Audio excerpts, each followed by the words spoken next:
Dans la philosophie taoïste, tout ce qui promet une guérison immédiate sans traverser le conflit mérite une attention redoublée. Lorsque le flux est forcé à ressembler à l'harmonie, quelque chose d'essentiel a été réduit au silence. Ce principe aide à comprendre pourquoi certaines pratiques spirituelles modernes doivent être analysées avec rigueur. Le Reiki, largement présenté comme une technique neutre d'équilibre, n'échappe pas à cette nécessité d'examen. La question centrale n'est pas de savoir si la pratique peut générer un bien-être subjectif. La question est de savoir ce qui se passe lorsqu'elle vient remplacer la réflexion, l'écoute et la responsabilité. C'est à partir de ce point que cette leçon commence. Dans le taoïsme, l'équilibre n'est pas l'absence de tension, mais la cohabitation lucide avec elle. Les pratiques qui promettent d'éliminer rapidement les inconforts peuvent générer un soulagement momentané, mais aussi obscurcir des processus importants. Le Reiki, lorsqu'il est traité comme une explication totale de l'expérience humaine, court ce risque. Les émotions complexes se retrouvent réduites à des catégories énergétiques floues. Et cette simplification modifie la manière dont l'individu se perçoit et interprète ses conflits. Le problème surgit lorsque le symbole vient occuper la place de la compréhension. Ce déplacement est subtil, mais profond. La chaîne Solstice ne cherche pas à nier la spiritualité, mais à l'analyser comme langage et structure symbolique. Ici, les pratiques sont comprises à travers leurs effets psychologiques et culturels. L'objectif est d'offrir une clarté conceptuelle dans un domaine marqué par un excès de promesses. Dans les contextes cliniques et éducatifs, on a déjà observé que les thérapies symboliques peuvent générer une dépendance lorsqu'elles ne délimitent pas leurs limites. Cette donnée n'invalide pas la pratique, mais expose une condition réelle de risque. On ne peut pas faire aveuglément confiance à la carte en oubliant le territoire. Lorsque tout s'explique par l'énergie, rien n'est réellement compris en profondeur. L'expérience humaine perd des strates lorsqu'elle ne reçoit qu'une seule traduction possible. Le taoïsme enseigne que trop nommer appauvrit le flux naturel des choses. Appliqué au Reiki, cela exige de la prudence avec le langage et les interprétations proposées. Les sensations ne sont pas des preuves, ce sont des signaux à investiguer. Sans ce critère, la pratique se referme sur elle-même. Et les systèmes fermés tendent à produire de la distorsion. La relation entre celui qui applique et celui qui reçoit le Reiki exige également une analyse éthique minutieuse. Il existe une asymétrie symbolique qui influence la façon dont l'autre se perçoit. Les interprétations présentées comme des lectures énergétiques peuvent être absorbées comme des vérités personnelles. Cela impacte les choix, les émotions et le sens de l'autonomie. Dans la pensée taoïste, orienter n'est pas conduire, c'est ne pas interférer au-delà du nécessaire. Lorsque cette frontière se perd, le soin se transforme en contrôle subtil. C'est l'un des risques centraux discutés ici. Si cette approche plus rigoureuse de la spiritualité et du langage vous parle, suivez la chaîne Solstice. S'abonner permet d'accéder à des analyses structurées comme celle-ci, pensées comme du matériel d'étude. Votre like aide à maintenir ce type de contenu visible et disponible, en plus de nous aider à garder le travail concis. Ce n'est pas une invitation à croire, mais à observer. Nous continuerons à approfondir les limites, les effets et les responsabilités du Reiki. Au début du XXe siècle, dans un Japon traversé par des crises sociales, des transformations spirituelles et une quête de sens, Mikao Usui développa ce qui serait plus tard connu sous le nom de Reiki. Les récits historiques indiquent que sa formulation émergea après une période intense de retraite, de discipline corporelle et de contemplation silencieuse. Le contexte n'était pas thérapeutique au sens moderne, mais spirituel et philosophique. La pratique ne naquit pas comme solution universelle, mais comme méthode personnelle d'alignement et de conduite. Avec le temps, cette méthode fut simplifiée pour sa transmission. Les symboles, les positions et les rituels occupèrent le centre de l'enseignement. Dans ce déplacement initial, quelque chose d'essentiel commença à se perdre. À mesure que le Reiki s'étendit au-delà de son contexte culturel, il fut adapté à une logique de consommation spirituelle. Ce qui exigeait auparavant discipline, silence et maturation se mit à être enseigné de manière rapide et standardisée. La promesse d'un accès immédiat à une énergie universelle devint séduisante dans des sociétés marquées par l'anxiété et la fragmentation intérieure. Dans ce scénario, le Reiki fut associé à un soulagement rapide et à des réponses toutes faites. On discutait peu des limites, du langage ou de la responsabilité symbolique. La pratique commença à fonctionner davantage comme explication que comme investigation. Ce déplacement créa un terrain fertile pour des interprétations simplifiées. Avec le temps, les expériences subjectives furent traitées comme des confirmations suffisantes de l'efficacité de la pratique. Les sensations corporelles, les émotions intenses ou les états altérés de perception obtinrent un statut de validation. Les questionnements étaient fréquemment dissous par des explications énergétiques génériques. Cela créa un environnement où les inconforts n'étaient pas analysés, seulement réinterprétés. La pratique continuait à fonctionner, mais à un niveau de moins en moins critique. L'absence de critères clairs rendait difficile la distinction entre le soin et la suggestion symbolique. À ce stade, la confiance commençait à se mêler à la dépendance. Un autre élément pertinent est la position occupée par celui qui applique le Reiki. En étant perçu comme médiateur de forces subtiles, le praticien assume une autorité symbolique. Cette autorité influence la façon dont l'autre interprète ses propres expériences. Les lectures énergétiques, lorsqu'elles sont présentées sans précaution, peuvent réorganiser le récit intérieur de quelqu'un. Les émotions en viennent à être comprises à partir du regard de l'autre. Cela altère l'autonomie interprétative de l'individu. La pratique cesse d'être un soutien pour devenir une référence centrale. C'est un déplacement silencieux mais profond. Il y a également un impact direct sur la manière dont la souffrance humaine est comprise. Les émotions difficiles tendent à être traitées comme quelque chose à supprimer, non à intégrer. La tristesse, la colère et l'insécurité sont converties en obstacles énergétiques. Cette lecture appauvrit l'expérience et réduit sa complexité. Au lieu d'une élaboration, il se produit une substitution symbolique. L'individu ressent un soulagement, mais ne comprend pas ce qu'il vit. Avec le temps, cela peut générer une confusion émotionnelle. L'équilibre promis devient fragile. La forme d'enseignement du Reiki renforce ce scénario lorsqu'elle privilégie les rituels au détriment de la réflexion éthique. Les certifications rapides remplacent les processus de maturation personnelle. On parle peu d'écoute, de limites et d'impact psychologique. Le symbole vaut plus que la relation. Cela facilite la reproduction automatique de la pratique. Sans critères clairs, les erreurs ne sont pas reconnues comme telles. La pratique continue, mais le soin se dilue. Comprendre cette trajectoire historique aide à percevoir que les risques du Reiki ne résident pas dans son origine, mais dans sa transmission et son usage contemporain. Lorsqu'une pratique symbolique perd conscience de ses limites, elle se transforme en système fermé.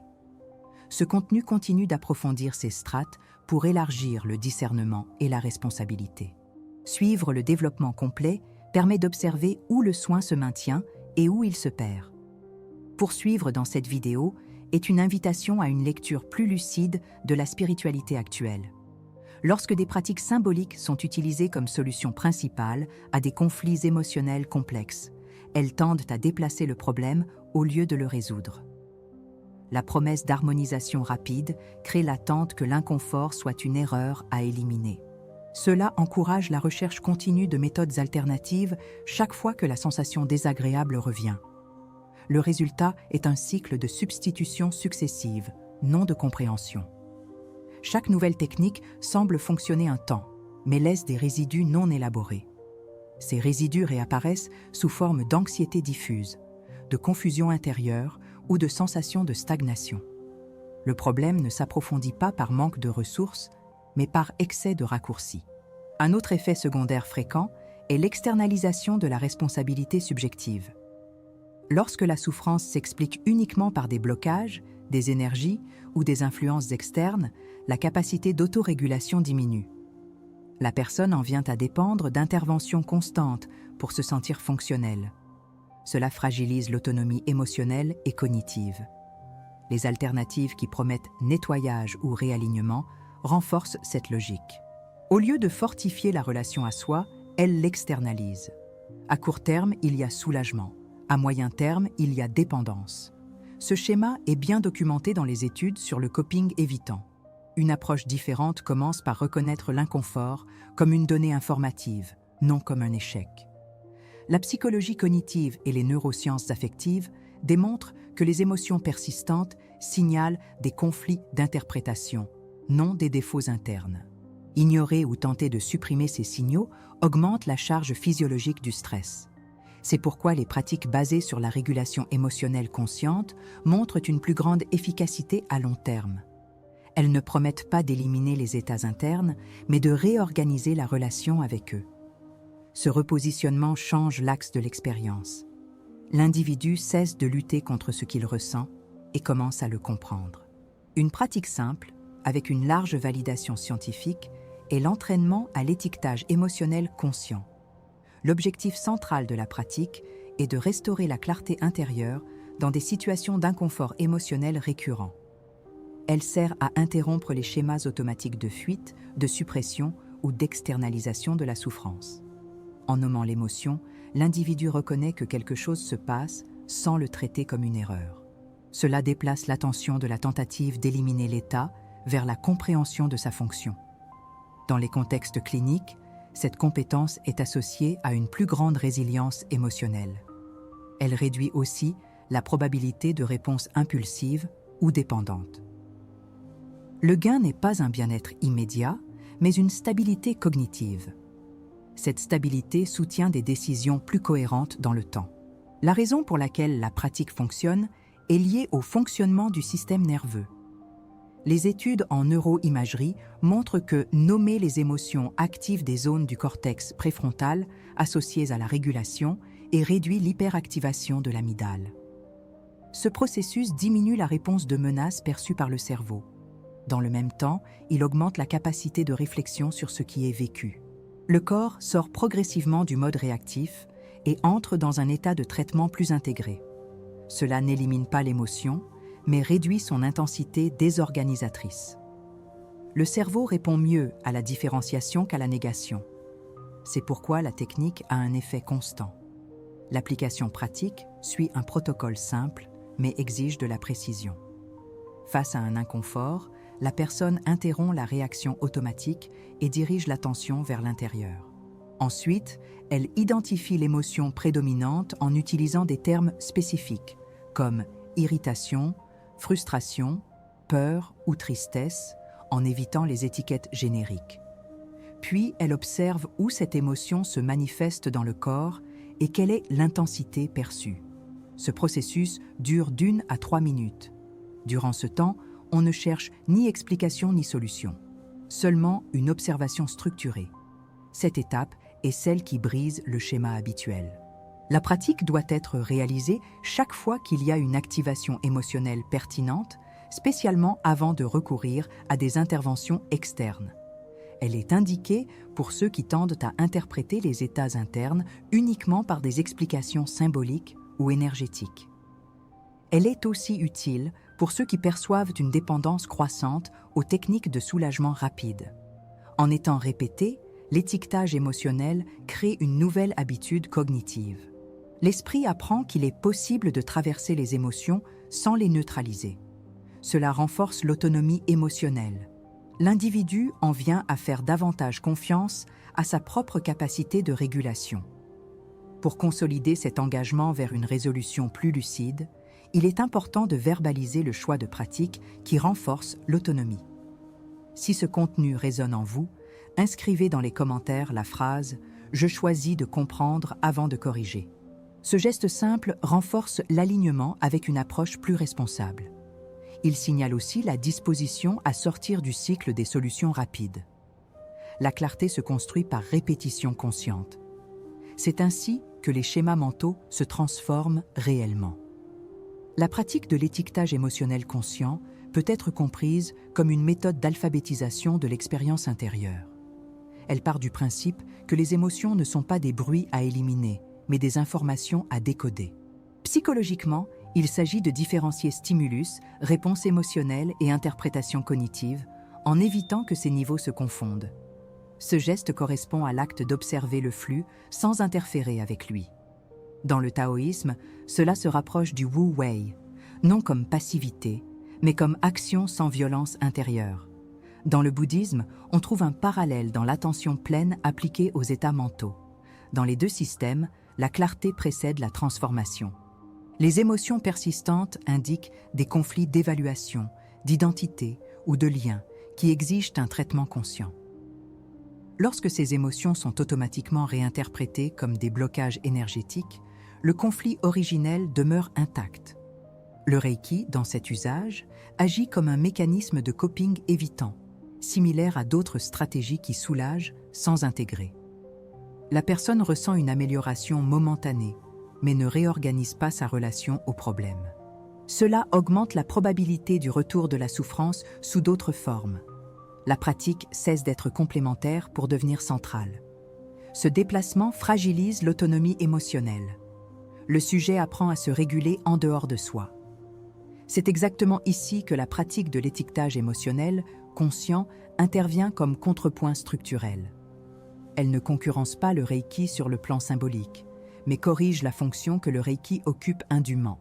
En nommant l'émotion de façon précise, l'individu interrompt la traduction automatique de l'inconfort en langage énergétique générique.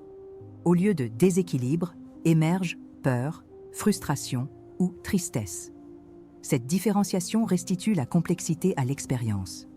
Psychologiquement, cela active des circuits de régulation et de réflexion. Fonctionnellement, cela empêche que la pratique spirituelle soit utilisée comme anesthésie. La clarté récupère de l'espace.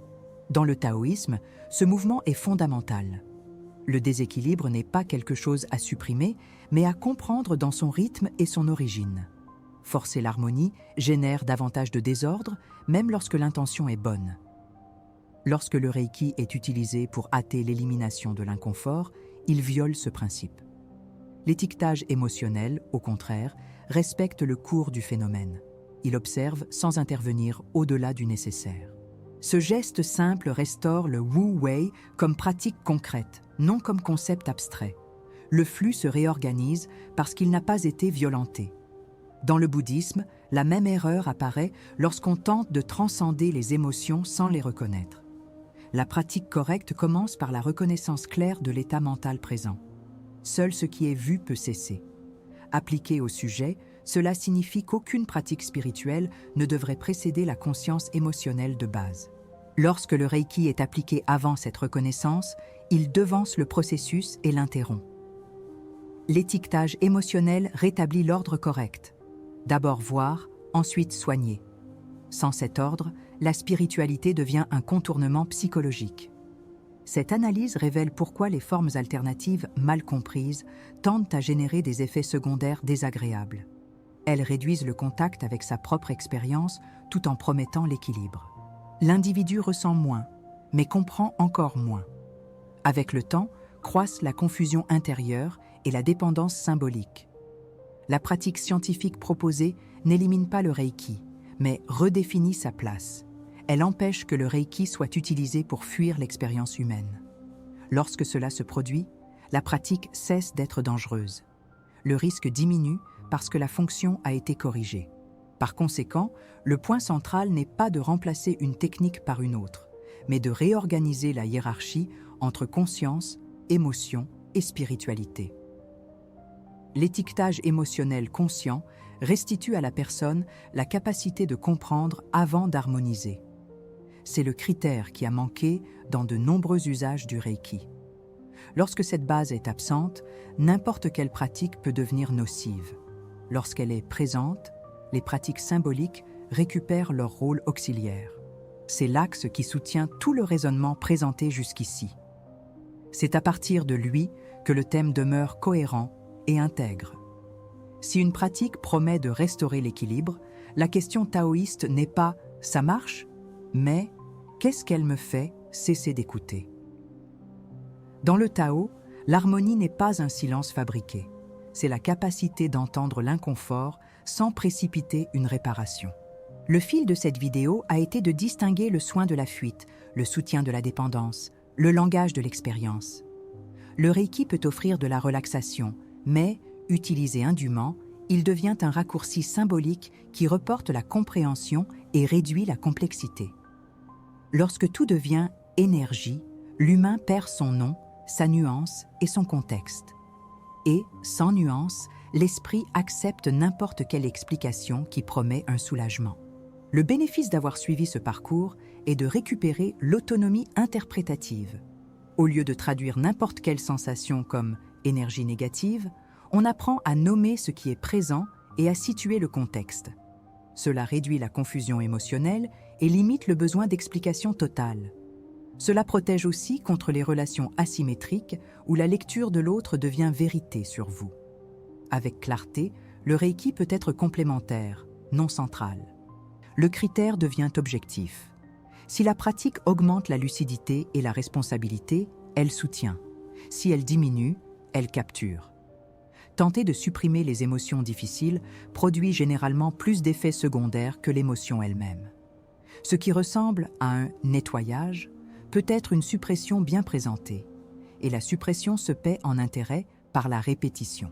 Lorsqu'on échange la compréhension contre une intervention immédiate, on gagne un soulagement court et on paie par le retour du même thème. C'est pourquoi l'étiquetage émotionnel conscient est entré en jeu, soutenu par des études sur la régulation émotionnelle. Il consiste à faire une pause, choisir un mot spécifique pour l'émotion dominante et noter la réponse corporelle associée. Ce geste simple restitue l'ordre à ce qui était diffus et interrompt l'impulsion d'externaliser la souffrance. Dans le taoïsme, c'est le Wu Wei appliqué au quotidien. Agir sans violence intérieure et sans forcer une forme idéale de sérénité. Vous ne redressez pas la rivière avec vos mains. Vous enlevez la pression qui l'engorgeait et laissez le cours s'ajuster.